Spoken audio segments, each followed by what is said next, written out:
Hello friend. तो आपके सामने ये लेक्चर नंबर 15 है एनवायरमेंटल इंजीनियरिंग का। और अभी ये इस लेक्चर में स्टार्ट हो रहा है आपका ट्रीटमेंट ऑफ वाटर। ठीक है, कि वाटर को किस तरीके से ट्रीटमेंट करके और फिर बाद में हम डिस्ट्रीब्यूट करते हैं। ठीक है, तो इस लेक्चर्स में हम इसके सारे प्रोसीजर का डिस्कस करेंगे। ठीक है, तो चलिए वन बाय वन हम एक एक पॉइंट को यहाँ पर डिस्कस करते हैं। ठीक है, ट्रीटमेंट ऑफ वाटर में क्या करते हैं? सिंपल सा है कि वाटर को पहले तो हम जानते हैं। जैसे अभी आपने वाटर क्वालिटी पैरामीटर देखा, जिसमें क्या था, पहले वाटर से रिलेटेड हम एक एक जितने भी पॉइंट थे, चाहे वो फिजिकल वाटर क्वालिटी पैरामीटर था, चाहे केमिकल था, चाहे बायोलॉजिकल था। ठीक है, वो सारे वाटर क्वालिटी पैरामीटर को हमने देखा। उसी के बाद हम इसको क्या करेंगे, ट्रीटमेंट करेंगे। ठीक है, तो ट्रीटमेंट जो होता है, पॉइंट में लिख रहा हूं। ठीक है, treatment of water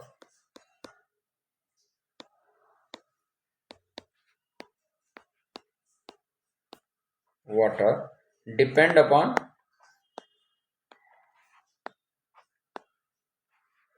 quality of water,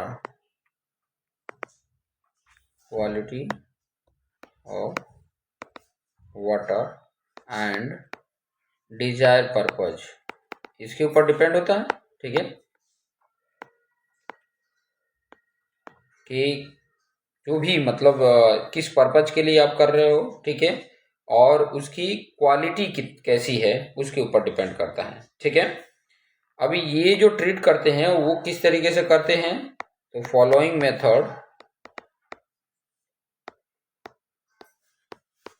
methods can be adopted for treatment of water।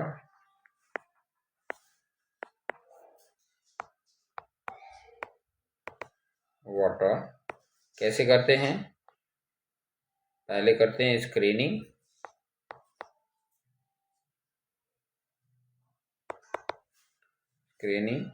फिर उसके बाद करते हैं एरेशन,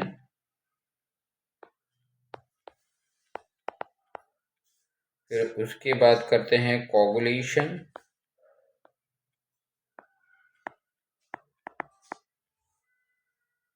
उसके बाद से फ्लॉक्यूलेशन,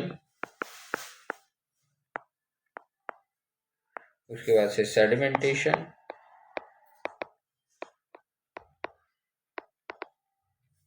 उसके बाद से फिल्ट्रेशन,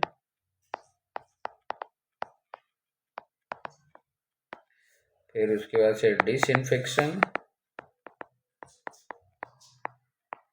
फिर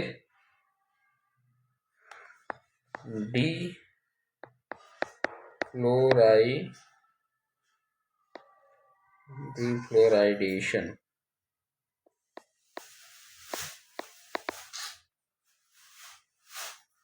ठीक है, फिर डी मिनरलाइजेशन,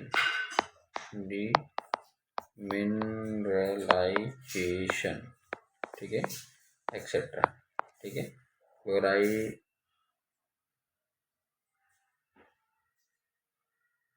ये सारी चीज़ें हैं। इस के थ्रू हमारा क्या होता है, इनके थ्रू हमारा ये पूरा प्रोसेस ट्रीटमेंट का कंप्लीट होता है। ठीक है, क्लियर? ये सारे कुछ हमने डिटेल में समझने हैं एक एक करके, कि ताकि हमें आइडिया मिल सके। ठीक है, बात क्लियर हो गई। तो जो पहला है स्क्रीनिंग, ठीक है, तो वो हेडिंग डाल लेते हैं। स्क्रीनिंग के बारे में हम डिटेल में समझते हैं, कि ताकि हमें आइडिया मिल सके कि स्क्रीनिंग, ये प्रोसीजर जो है, प्रोसेस जो है, वो किस तरीके से होता है। ठीक है, स्क्रीनिंग से भी आइडिया होता है, मतलब छांटना। ठीक है, उसके अंदर के जो बड़े बड़े स्टोन्स हैं या इम्प्योरिटीज है, उसको बाहर निकालना है। ठीक है, तो ये हमारा पहला जो प्रोसेस है, जिसका नाम है स्क्रीनिंग। ठीक है, स्क्रीनिंग, पहला जो प्रोसीजर है उसका नाम है, क्या है, स्क्रीनिंग। तो स्क्रीनिंग में क्या बता रहा है, देख लेते हैं। Screening adopted for removal of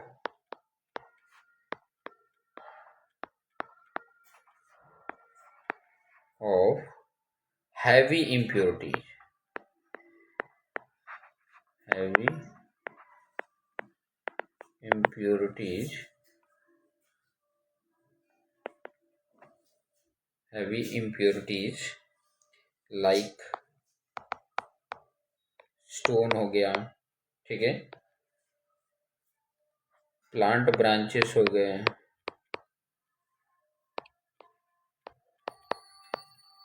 etcetera, ठीक है, और भी बहुत सारी चीज़ें हो सकती हैं, ठीक है। और ये कैसे होता है? It is done bye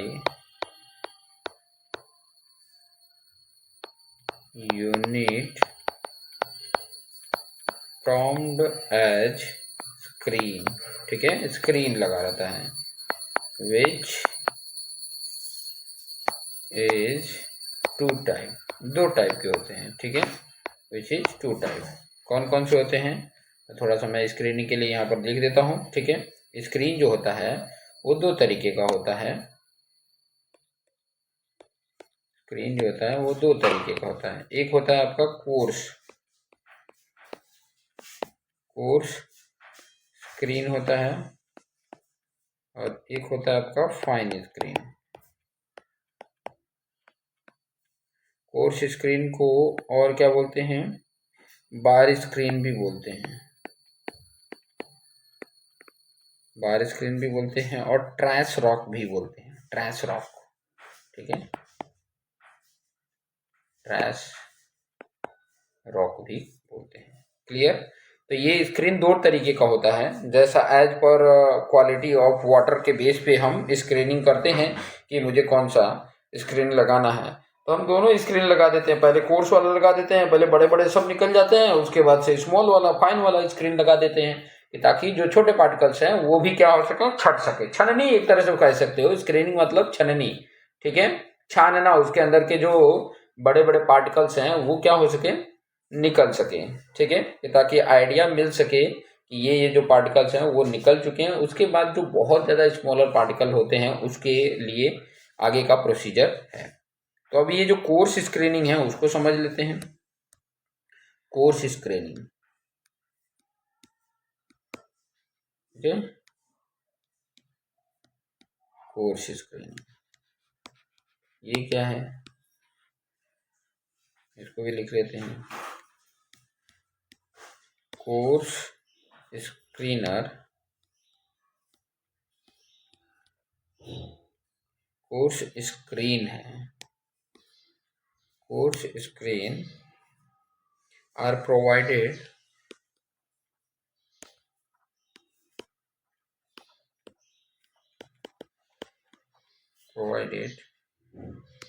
in form of steel bars, ठीक है, बार लगे रहते हैं इसलिए बार स्क्रीन भी बोले जाते हैं। Having diameter 25 mm and center to center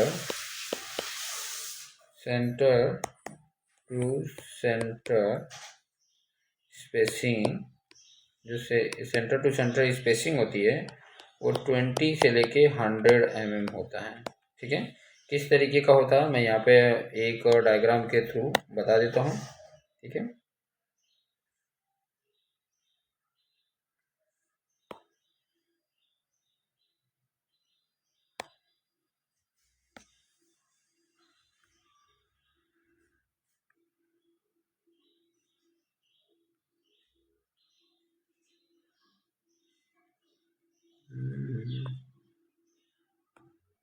इसे से तो मैं बना लेता हूँ, छोड़ो जाने दो, मैं बना लेता हूँ, ठीक है। यहाँ से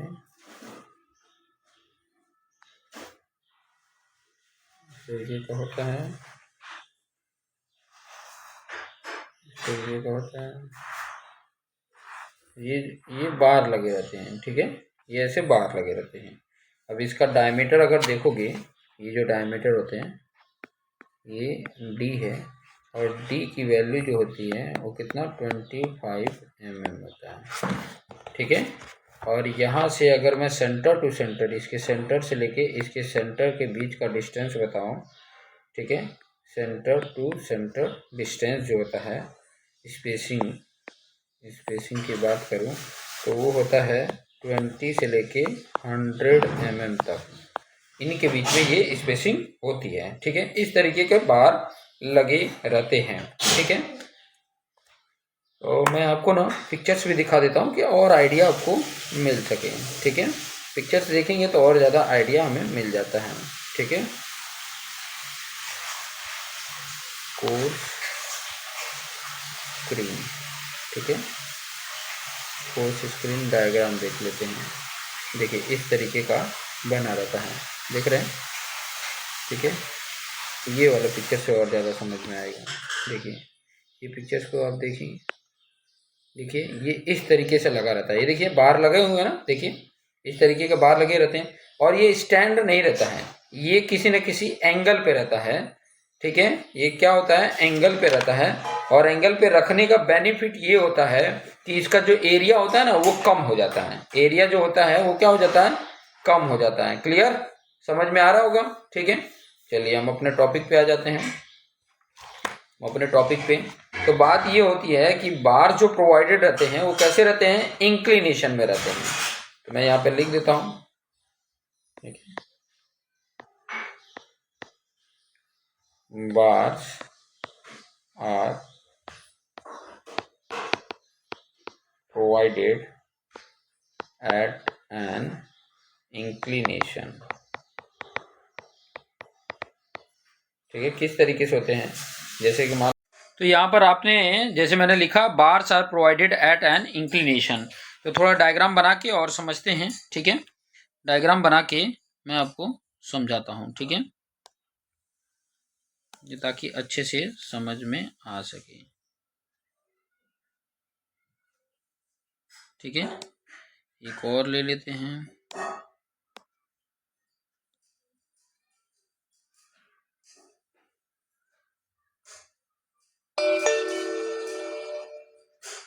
नई लेंथ कर लेते हैं, बट क्या होगा भाई,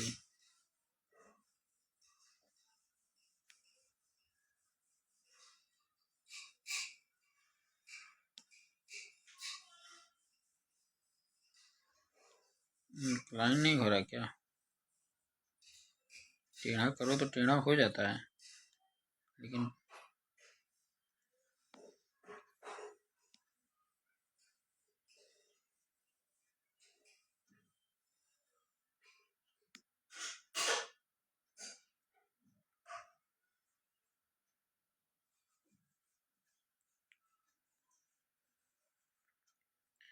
जाने दो भाई, तू चल, तू हट जा, भाग।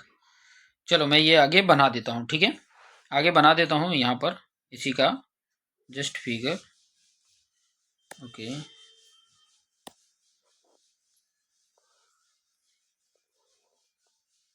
ठीक है, इतना है, ठीक है, इस तरीके का यही है, ठीक है। इसी को क्या कर दिया गया, हॉरिजेंटली इंक्लाइन कर दिया गया, थीटा एंगल से इंक्लाइन कर दिया। और इंक्लाइन करने के पीछे का रीजन क्या होता है, एरिया क्या हो जाता है, बढ़ जाती है, एरिया क्या हो जाता है, बढ़ जाता है, ठीक है। एरिया क्या हो जाता है, बढ़ जाता है। जैसे मान लो ए एरिया था और ये ए डैश एरिया आया, तो ये एरिया क्या हो जाता है, बढ़ जाता है, ठीक है। बढ़ने के पीछे का रीजन क्या होता है कि ज्यादा से ज्यादा पार्टिकल्स को क्या करे, वो ज्यादा से ज्यादा पार्टिकल को वो निकाल सके, ठीक है, ज्यादा से ज्यादा पार्टिकल वहां पर स्क्रीनिंग हो सके, ठीक है, एक तरीके से। जैसे यहां पर मैं आपको समझा दूं आपको, जैसे देखो ये ए है तो ये भी ए होगा, ठीक है। और अगर मैंने साइन थीटा लिया, ठीक है, मैं कौन सा ट्राइंगल ले रहा हूँ, ठीक है, मैं कौन सा ट्राइंगल ले रहा हूँ, रेड कलर से बता देता हूँ, ठीक है। ये रेड कलर, ये ट्राइंगल में ले रहा हूँ, ठीक है, रेड कलर से बता देता हूँ। साइन थीटा इक्वल टू क्या होगा, अपोजिट साइड आपका ए है और हाइपोटेनियस क्या है, ए डैश है, ठीक है। तो ए डैश इक्वल टू क्या हो जाएगा, क्रॉस मल्टीप्लीकेशन करेंगे तो ए अपन साइन थीटा होगा, ए अपन साइन थीटा होगा। क्लियर हो रहा है। अब देखो साइन थीटा की वैल्यू क्या हो रही है, 90 से कम हो रहा है, 90 रहता तो 1 होता है, 1 रहता तो ए के बराबर ही रहता, ठीक है। थीटा की वैल्यू 90 डिग्री, मतलब ये सीधा रहता तो 90 डिग्री रहता। अब ये जैसे जैसे थीटा कम होता है वैसे वैसे साइन थीटा की वैल्यू कम होती है, और अगर ये साइन थीटा की वैल्यू कम, ये अगर कम होगा तो ये बढ़ जाएगा। ठीक है, तो ये जो ए डैश है ये क्या हो रहा है, बढ़ जा रहा है। ए डैश क्या हो रहा है, ये बढ़ जा रहा है, किससे, ए से। क्लियर हो रहा है, आइडिया मिल रहा है।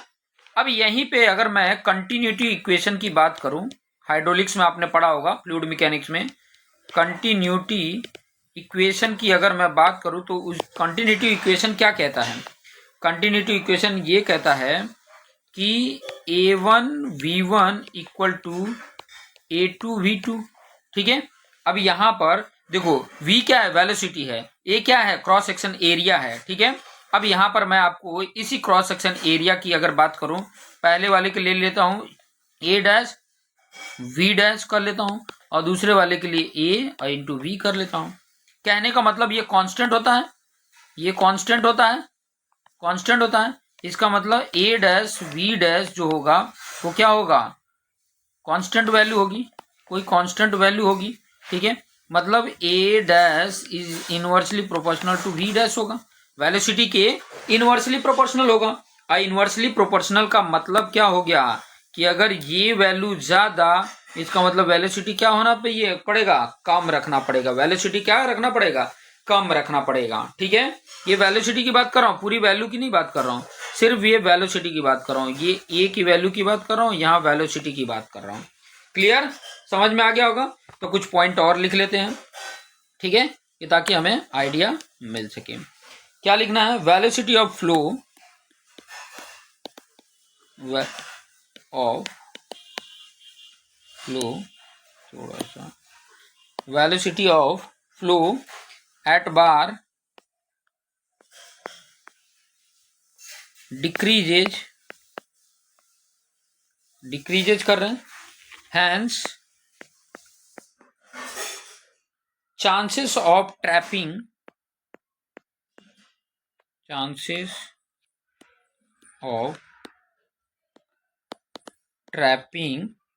impurities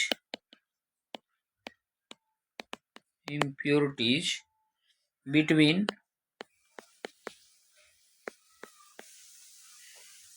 bars increase। क्लियर हो गया होगा। ठीक है, कि अगर वेलोसिटी ऑफ फ्लो को हम अगर डिक्रीज कर देंगे, स्लो कर देंगे, तो ऑब्वियसली अगर वेलोसिटी डिक्रीज होगा, ये इक्वेशन से समझिए, इस इक्वेशन से समझिए कि वेलोसिटी अगर डिक्रीज होगी तो एरिया जो होगा वो ज्यादा होगा। ठीक है, और ज्यादा होगा इसका मतलब हमारा जो इम्प्योरिटीज है वो ज्यादा ट्रैप होगा और ज्यादा से ज्यादा स्क्रीन हो पाएगा, जिसको हम क्या कर सकते हैं, बाहर की तरफ उसको छान के निकाल सकते हैं। ठीक है, निकालने के लिए अलग से सिस्टम लगा रहता है कि उसको हम निकाल लेते हैं। ठीक है, दूसरा जो हमारे पास स्क्रीनिंग का सिस्टम है, दूसरा उसका नाम है फाइन स्क्रीन, फाइन स्क्रीन। ठीक है, फाइन स्क्रीन है। अब फाइन स्क्रीन को भी हम यहाँ पे, पहले तो मैं डायग्राम बना दूं कि ताकि आपको फाइन स्क्रीन भी समझ में आ सके। यहाँ पे डायग्राम बना देते हैं, इस तरीके का ये रहता है। ठीक है, और ये भी इंक्लिनेशन ही रहता है। कैसे रहता है, मैं थोड़ा सा और डायग्राम बना दूं ताकि आपको आइडिया मिल जाए। ठीक है,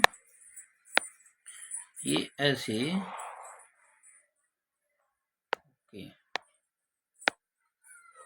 यहाँ से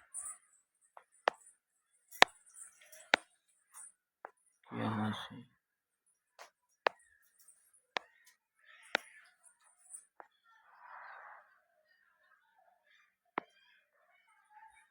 कॉपी कर लो,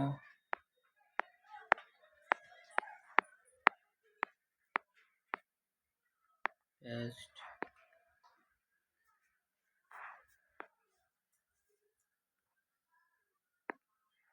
ये गड़बड़ हो रहा है। ठीक है, मैंने क्या कर देना है, इसको हटाना है, सबसे बेस्ट रहेगा, इसको हटाओ तो सबसे बेस्ट रहेगा।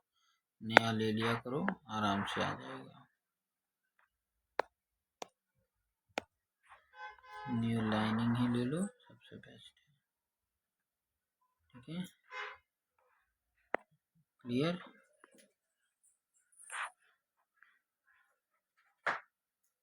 ओके।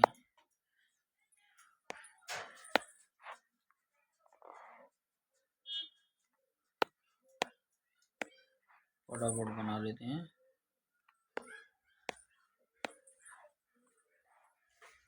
चाहो तो आप भगा सकते हो, ठीक है, वीडियो को आप थोड़ा सा आगे बढ़ा सकते हो, ठीक है,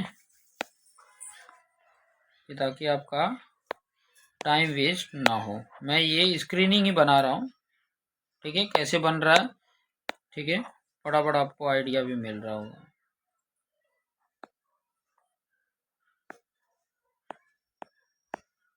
एक minute.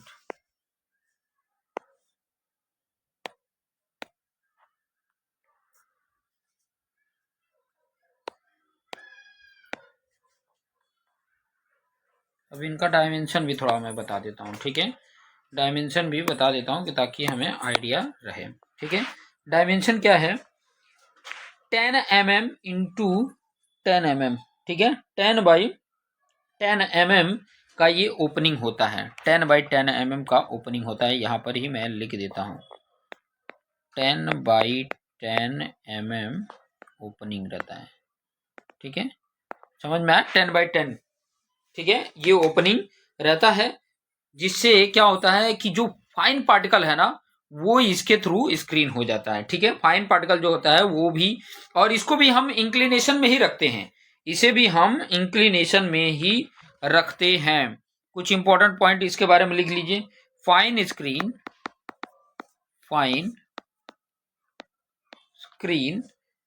Are provided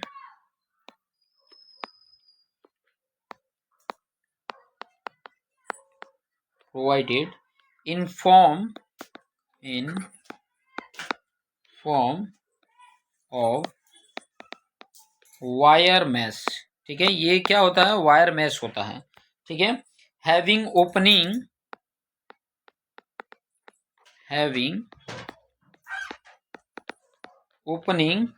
10 mm by 10 mm होता है, लिखा भी है ऊपर 10 mm by 10 mm, ठीक है।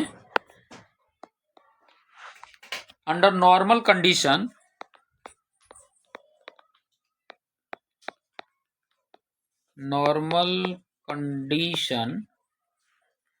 Fine screen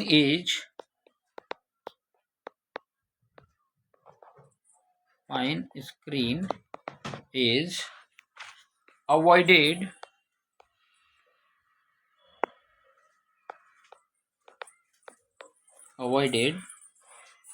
due to its frequent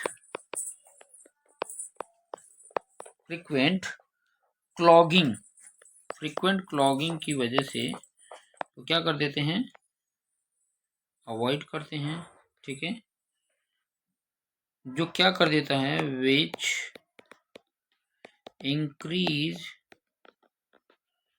increasing operational cost,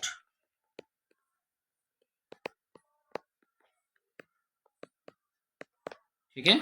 under normal condition अगर हो तो fine screens is avoided due to its frequent clogging की वजह से इसको क्या कर देते हैं, हटा देते हैं, ठीक है, अंडर नॉर्मल कंडीशन अगर होता है तो इसको हटा देते हैं, क्योंकि इसके ऑपरेशनल कॉस्ट बढ़ जाते हैं, ठीक है, विच इंक्रीज ऑपरेशनल कॉस्ट, जो क्या कर देते हैं, ऑपरेशन कॉस्ट को बढ़ाते हैं। अभी नोट करके एक पॉइंट लिख लीजिए, देखिए थियरी भी है लेकिन कॉन्सेप्ट है, अगर आप समझे रहोगे ना तो आराम से इसको आप अपनी लैंग्वेज में लिख सकते हो, लेकिन समझे ही नहीं रहेंगे तो कहां से करेंगे, ठीक है। तो आगे पॉइंट है, it is recommended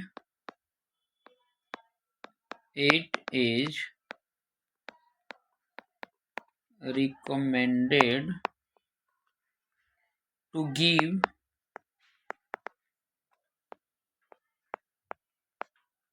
course screen instead of fine screen and finer impurities removal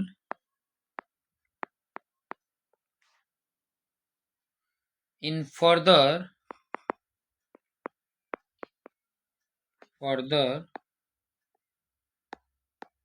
unit like sedimentation, filtration, etcetera. ठीक है, क्लियर? नोट करके पॉइंट में समझ में आ गया होगा कि हम रिकमेंड करते हैं कोर्स स्क्रीन को किसकी जगह पे, फाइन स्क्रीन का।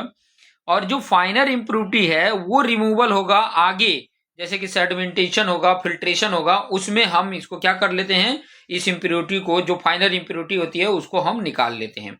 ठीक है, फाइन वाले में क्या होता है ना, अभी देखो छोटे छोटे हैं तो छोटे छोटे बहुत ज्यादा ट्रैप होंगे, बहुत ज्यादा ट्रैप होंगे तो इसको क्या होगा ना कि इसको निकालना बहुत मतलब एक समझ लो कि एक बंदे को रखना पड़ेगा निकालने के लिए, ठीक है, या कोई मशीन रखना पड़ेगा निकालने के लिए, तो ये एक एक्स्ट्रा कॉस्ट बढ़ेगा।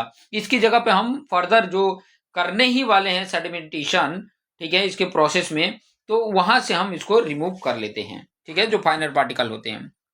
क्लियर हो गया? चलिए आगे कुछ और इंपॉर्टेंट पॉइंट, जो हमारा नेक्स्ट जो था सेकेंड स्टेप पे हम आ जाते हैं।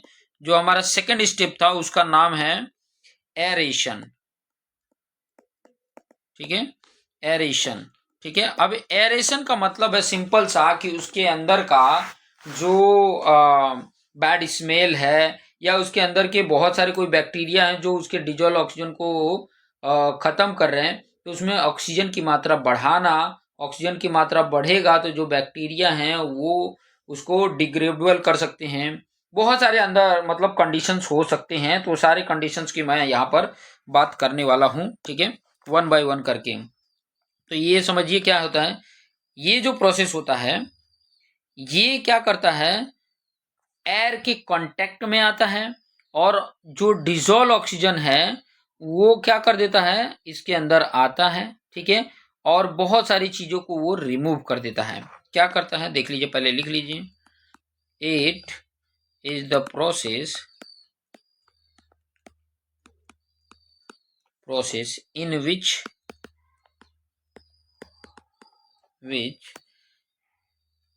वाटर इज ब्रॉट, वाटर मतलब कौन सा, waste water, water is brought in intimate contact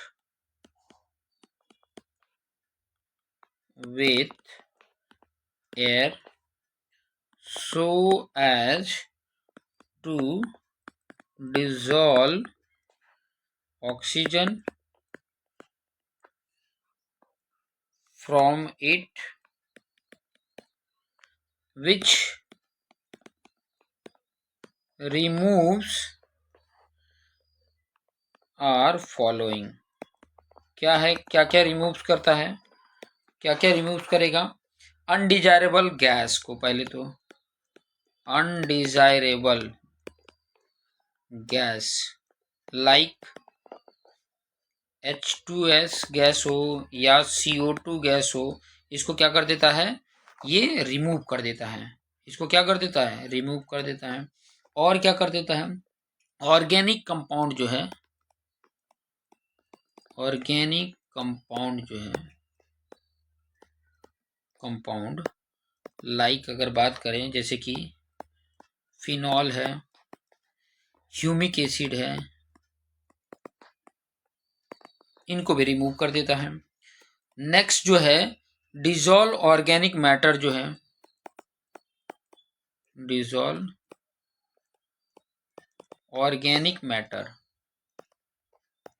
dissolve organic matter etcetera like algae है,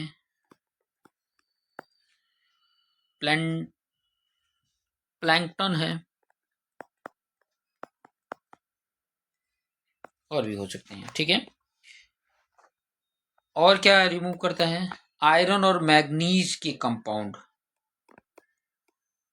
आयरन एंड मैग्नीज कंपाउंड, ठीक है। आयरन और मैग्नीज के जो कंपाउंड हैं इनको ये क्या कर देता है, रिमूव कर देता है। ठीक है, कैसे रिमूव करता है थोड़ा सा वो भी देख लीजिए। जैसे मान लीजिए कि Fe2+ है, ये ऑक्सीजन इसमें आता है, ठीक है, H2O वाटर रहता ही है, तो क्या बना लेता है, FeOH ट्वाइस बना लेता है, फेरिक हाइड्रोक्साइड बना लेता है ना, नहीं फेरस हाइड्रोक्साइड बना लेता है, जो क्या हो देता है, सेटल डाउन हो जाता है, अब H+ आयन ऊपर आ जाता है। ठीक है, वैसे ही मैग्नीज भी Mn2+O2 के संपर्क में आता है, H2O, तो ये भी क्या बना लेता है, MnO2 बना लेता है, ये भी प्रेसिपिटेट होके नीचे आ जाता है और H+ आयन होके ऊपर चला जाता है। ठीक है, ये क्या है, दिस रिएक्शन गिव एसिडिटी, ये जो रिएक्शन है ये क्या देता है, एसिडिटी देता है। लिख लेते हैं, दिस रिएक्शन गिव एसिडिटी। ठीक है, ये आप समझ सकते हैं। क्लियर पॉइंट हो गया, क्या क्या रिमूव करते हैं, आइडिया मिला। ये रिमूव करने की बात कर रहा है, और क्या क्या रिमूव कर सकते हैं, क्या क्या रिमूव कर सकते हैं, एक तो आपके पास अनडिजायरेबल गैस है, ठीक है, ऑर्गेनिक कंपाउंड है, डिजोल्व ऑर्गेनिक मैटर है, आयरन और मैग्नीज के कंपाउंड हैं। ठीक है, आयरन और मैग्नीज के कंपाउंड हैं, और ये रिएक्शन क्या देता है, हमें एसिडिटी देता है। ठीक है, ध्यान रहेगा, पॉइंट क्लियर रहेगा। चलिए आगे बढ़ते हैं कि ताकि और भी सारे एक नोट्स करके लिख लेते हैं, बहुत इंपॉर्टेंट पॉइंट है। ठीक है, नोट करके लिख लीजिए। क्या है, प्रेसिपिटेट जो है, ये जो प्रेसिपिटेट है FeOH ट्वाइस या MnO2, तो प्रेसिपिटेट ऑफ MnO2 की बात करें, इज फॉर्म्ड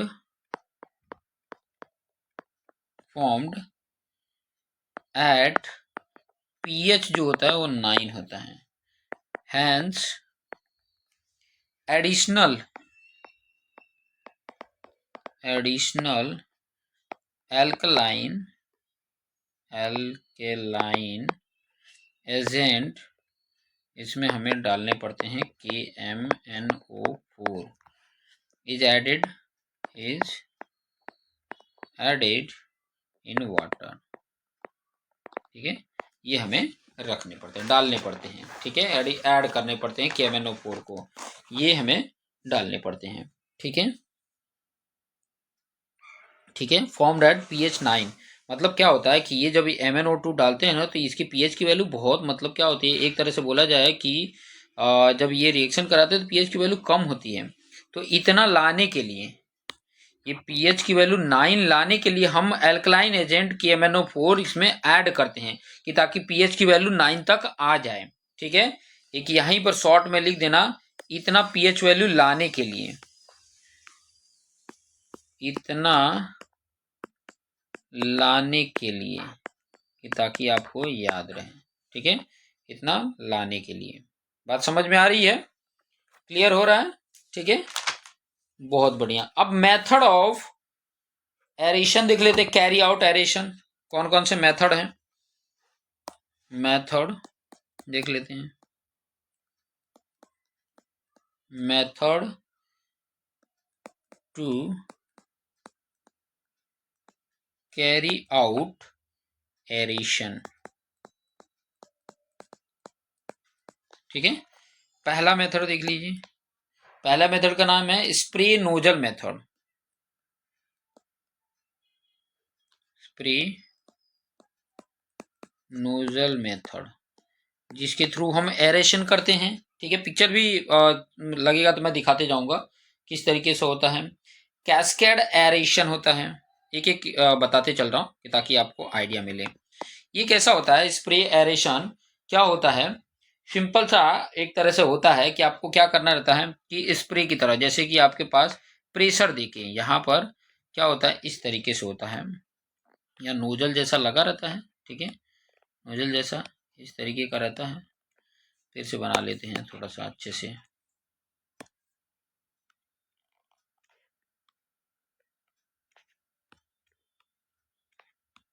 इस तरीके का रहता है, ठीक है। और ये क्या होता है, ऐसे ऐसे ऐसे ऐसे ऐसे स्प्रे होता है, ठीक है। मैं आपको ऐसे बता रहा हूँ, ये स्प्रे होता है, ठीक है। इस तरीके से स्प्रे होता है, इस तरीके से स्प्रे होता है, ठीक है। क्लियर। यहाँ पे इस तरीके से ये स्प्रे होता है, ठीक है। इस तरीके से स्प्रे हो जाता है। क्लियर। ये जो होता है ये प्रेशर दिया जाता है यहाँ पे, जिसके थ्रू क्या हो जाता है। अभी इसकी एफिशिएंसी ऑफ रिमूवल जो होता है, थोड़ा ध्यान दीजिएगा। एफिशिएंसी ऑफ रिमूवल की अगर बात करूं मैं, एफिशिएंसी ऑफ रिमूवल, रिमूवल मतलब जो हम बात कर रहे थे, क्या क्या रिमूव करने की बात कर रहे थे। तो अगर मैं एफिशिएंसी को ईटा से इंडिकेट करते हैं, ईटा अगर CO2 की बात करूं तो इसके थ्रू 90% रिमूव हो जाता है। और वही अगर मैं H2S की बात करूं, H2S का, तो वो 99% रिमूव हो जाता है इस प्रोसेस के थ्रू। इस प्रोसेस के थ्रू क्या हो जाता है, 99% क्या हो जाता है, 99% क्या हो जाता है, वो रिमूव हो जाता है, ठीक है। 99% रिमूव हो जाता है। अब यहाँ पर थोड़ा सा ध्यान देंगे कि ये जो आपके पास इस तरीके का बना रहता है, इसमें ये जो मैंने छोटे छोटे ये बनाए ना सर्कल पाइप होल जैसे, ठीक है, ये होल जैसे बनाए हैं, ठीक है, ये, ठीक है। तो ये जो होता है, इससे क्या होता है कि सरफेस एरिया इंक्रीज करने से ऑक्सीजन ज़्यादा एब्जॉर्ब होता है। कि सरफेस एरिया इंक्रीज करने, सरफेस एरिया इंक्रीज कब होता है, देखो एक छोटा लो एक बड़ा लो, ठीक है। मैं यहाँ पे एक एग्जांपल बता रहा हूँ। देखो ये छोटा छोटा ये पार्टिकल है, मैं जो निकल रहा है ना ये पार्टिकल है, किसके पार्टिकल है, वाटर के पार्टिकल हैं ये जो छोटे छोटे मैंने बताया ना ये सब पार्टिकल है। रेड कलर का जो बताया है ये क्या है, पार्टिकल है। यहां से समझ लो कि बड़ा पार्टिकल निकला था और टूट के बिखर के ये छोटे छोटे पार्टिकल में हो गया। ये क्या है, वाटर के पार्टिकल हैं, ये वाटर के हैं पार्टिकल हैं। अब देखो मैं आपको बोलूं कि ये जो थे इसका सरफेस एरिया, और इसी को 4 पार्ट 6 पार्ट कर दिए, ठीक है। इन दोनों में से इसका और इसका किसका सरफेस एरिया ज्यादा होगा। सरफेस एरिया की बात करें तो सरफेस एरिया की अगर मैं बात करूं तो किसका ज्यादा होगा, किसका ज्यादा होगा, किसका ज्यादा होगा बताइए, किसका ज्यादा होगा। इनका सरफेस एरिया ज्यादा होगा, इनका सरफेस एरिया ज्यादा होगा। तो जब ये छोटे छोटे पार्टिकल में चेंज होंगे, छोटे छोटे पार्टिकल छोटे छोटे ड्रॉप में चेंज होंगे, तो इनकी सरफेस एरिया क्या हो जा रही है, सरफेस एरिया क्या हो जा रहा है, surface area increases of water, ठीक है, वाटर देन ऑक्सीजन जो है, ऑक्सीजन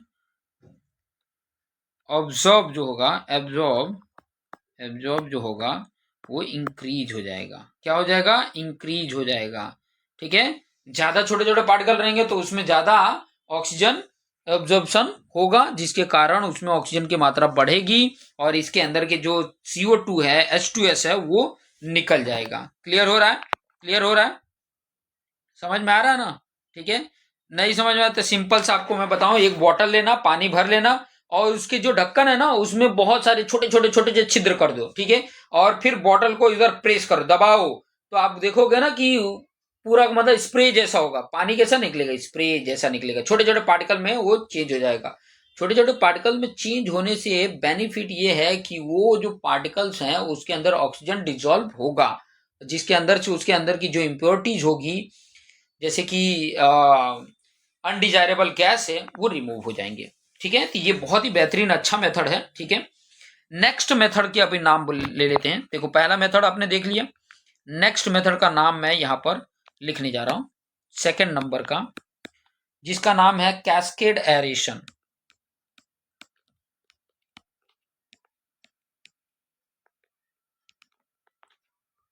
ठीक है, कैस्केड एरेशन। अभी ये कैसा होता है, देखो सिंपल सा मैं बताता हूँ, आपको समझ में आ जाएगा, एकदम बहुत ज्यादा हार्ड नहीं है, एकदम इजी है, ठीक है, एकदम अच्छे से समझ में आ जाएगा। देखो ये कैसा होता है,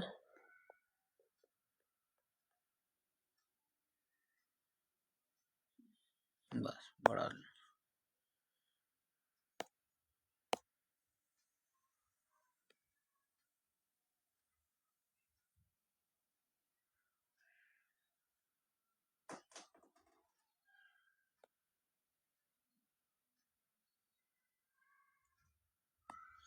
ठीक है।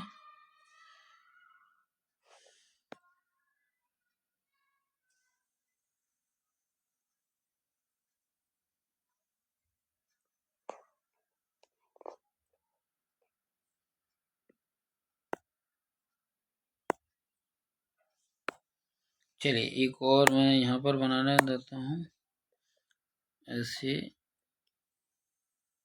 रहता है। ठीक है, क्या होता है,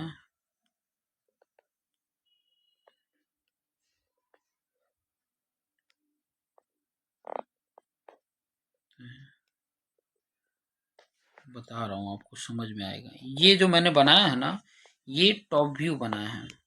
क्या बनाया है, इसका टॉप व्यू प्लान है। ये क्या है, प्लान है। कैसे प्लान है वो थोड़ा सा मैं आपको समझाता हूँ। ठीक है, समझाता हूँ, बराबर समझाता हूँ। देखो,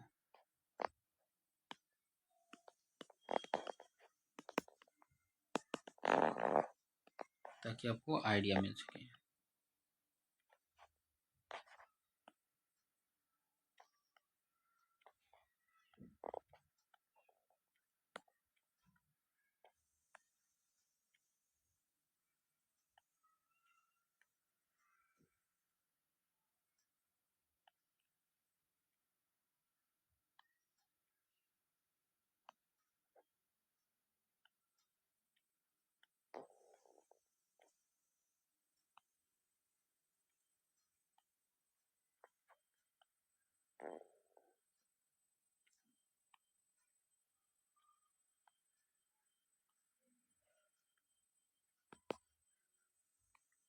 यहाँ से आपका वाटर जाता है, बाई प्रेशर जाता है।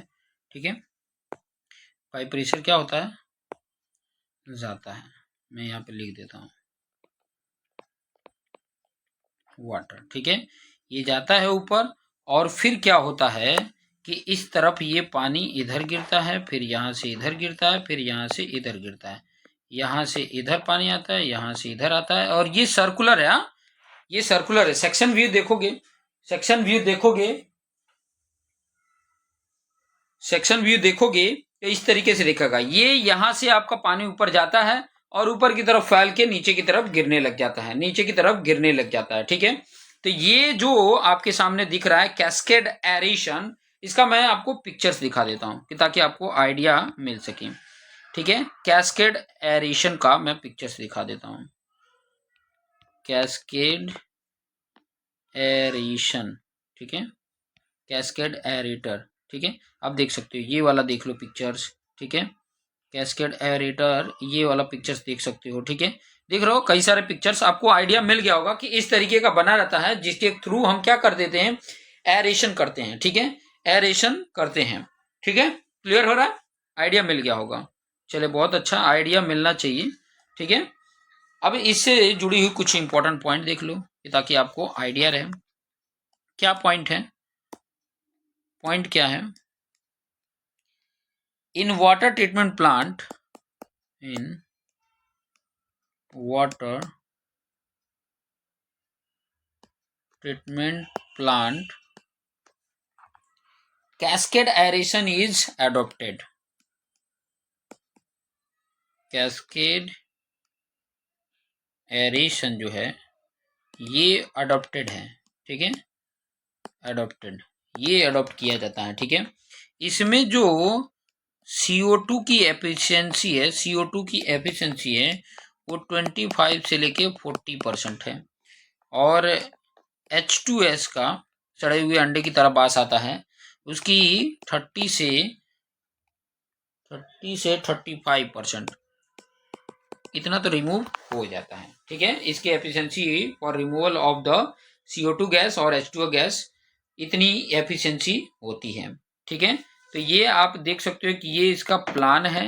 ठीक है, और ये उसका क्रॉस सेक्शन एरिया है, क्रॉस सेक्शन एरिया है। ठीक है, क्रॉस सेक्शन बोल सकते हो, ये क्रॉस सेक्शन है, और ये प्लान एरिया है, ठीक है। इस तरीके से बना रहता है, ठीक है।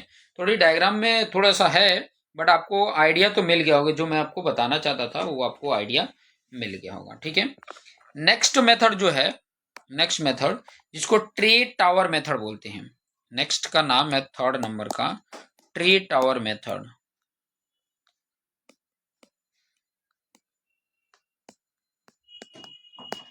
ट्री टावर मेथड एरेशन का, ये किस तरीके का होता है, सिंपल सा होता है। यहाँ डायग्राम बना देता हूँ। ये इस तरीके का आपके सामने टावर ऐसे बना रहता है, ठीक है। फिर बाद में यहाँ से इसके अंदर ये डाल देते हैं वाटर, ठीक है, वाटर रहता है। और फिर बाद में एक यहाँ पे बना रहता है इस तरीके का, फिर एक यहाँ बना रहता है इस तरीके का, ये इस तरीके का बना रहता है, ठीक है। ये इस तरीके का बना रहता है और इसके अंदर ये क्या है, वाटर, ठीक है। ये जो के वाटर है, ठीक है, इस तरीके का बना रहता है। और आप देखोगे थोड़े ध्यान से, तो मैं ये बताना चाहता हूँ कि यहाँ से ये निकलता है, इस तरफ आता है, इस तरफ आता है, इस तरफ आता है, फिर इसमें आने के बाद से फिर ये इधर आता है, इस तरीके से निकलता है, ठीक है। इस तरीके से आपका ये निकलता है, ठीक है। और इसके अंदर इस तरीके से ये आ जाता है। फिर बाद में नीचे भी अगर है तो नीचे भी मिलेगा, नहीं तो यहाँ पर आ जाता है। तो ये मेथड भी एरेशन के लिए देखा जाता है, ठीक है। तो इससे जुड़े हुए भी कुछ पॉइंट लिख लें, ठीक है। This method is generally use for removal of Fe2 और Mn2 कंपाउंड। ये मेथड उसी के लिए यूज होता है, कौन सा, this method generally use for Fe2 plus and Mn2 plus compound, ठीक है। इसके जो कंपाउंड होंगे उनको रिमूव करने के लिए, use for removal, use for removal, वो वाला पार्ट तो रह गया भाई, यूज फॉर रिमूवल, ठीक है। इसको हमने क्या कर दिया,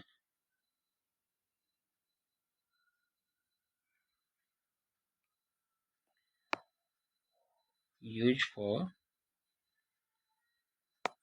निकाह मिटाई देते हैं, use for removal of Fe2 plus and Mn2 plus compound, ठीक है। ये कंपाउंड को रिमूव करने के लिए, removal of Fe2 plus and Mn2 plus, इसके लिए स्पेशली ये होता है। और एक और मेथड है, थोड़ा सा पेशेंस रख के इसको भी देख लीजिए, चौथा वाला है जिसको डिफ्यूज एयर मेथड बोला जाता है। डिफ्यूज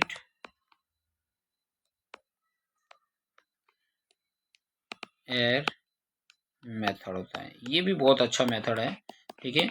डिफ्यूज एयर मेथड मतलब ये किस तरीके का होता है, ये जैसे मैं बोलूँ कि ये इस तरीके का पूरा एक टैंक होता है, ठीक है। और नीचे इसके ना इस तरीके से ये हैं, ये नीचे जो है ना, यहाँ पे छोटे छोटे छिद्र किए गए रहते हैं, जहाँ से हमने क्या करना है, तो गैस प्रोवाइड करते हैं, ठीक है। अगर मैं इसको डायग्राम बनाऊँ इस तरीके का, ठीक है, तो ये ऐसे इस तरीके का ये छिद्र बने रहते हैं, जहाँ से हम क्या कर देते हैं, इनको ऑक्सीजन यहाँ से प्रोवाइड कराते हैं। और इसके अंदर क्या होते हैं, ये भर दिए गए रहते हैं, इसके अंदर ये वाटर भर दिए गए रहते हैं, ये वाटर रहते हैं, ठीक है। ये क्या है, वाटर है इसके अंदर, इसके अंदर ये वाटर है। और ये छिद्र से हम गैस प्रोवाइड करते हैं। कौन सी गैस प्रोवाइड करते हैं, ये छिद्र से हम कौन सी गैस प्रोवाइड करते हैं, O2 प्रोवाइड करते हैं। यहाँ से हम क्या कर देते हैं, O2 प्रोवाइड कर देते हैं, O2 प्रोवाइड करते हैं, जिससे क्या हो जाता है कि इसके अंदर के जो बाकी एयर होते हैं उनको डिफ्यूज कर देता है।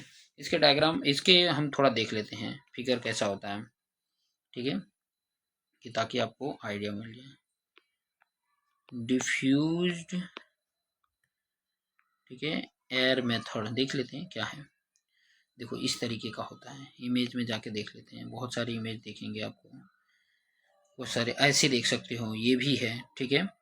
ये वाला देख सकते हो, इसमें काफ़ी अच्छे से यहाँ पर आप देख सकते हो। ठीक है, बड़ा पिक्चर्स अगर आता है तो काफ़ी अच्छे से यहाँ पर आप देख सकते हो इस तरीके का बना रहता है। यहाँ पर पानी नहीं है लेकिन इसमें पानी आ जाएगा। तो फिर बाद में इस तरीके का रहता है जिससे कि यहाँ से हम गैस प्रोवाइड कर देते हैं और इसके अंदर के जो एयर होते हैं, अनडिजायरेबल गैस जो होता है वो क्या करता है, डिफ्यूज कर देते हैं। तो ये चीज़ें हमें ध्यान में रखना है। ये बड़ा पैमाने पे देख सकते हो इस तरीके से बना रहता है। ठीक है, इस तरीके से पाइप में बना रहता है। तो ये सारे आइडियाज़ आप यहाँ से ले सकते हैं। ठीक है, तो पॉइंट मेरा ये था कि ये मतलब ये था आपका सेकंड वाला एरेशन वाला। नेक्स्ट हमारा जो इम्पोर्टेंट टॉपिक रहेगा वो सेडिमेंटेशन का, थोड़ा लंबा चलेगा सेडिमेंटेशन का, हो सकता है कि 2 लेक्चर में सेडिमेंटेशन कंप्लीट हो, बट अच्छी तरीके से उसको भी हम कंप्लीट करेंगे। ठीक है, समझ में आ गया होगा, बहुत अच्छे से आपको आइडिया भी मिला होगा ताकि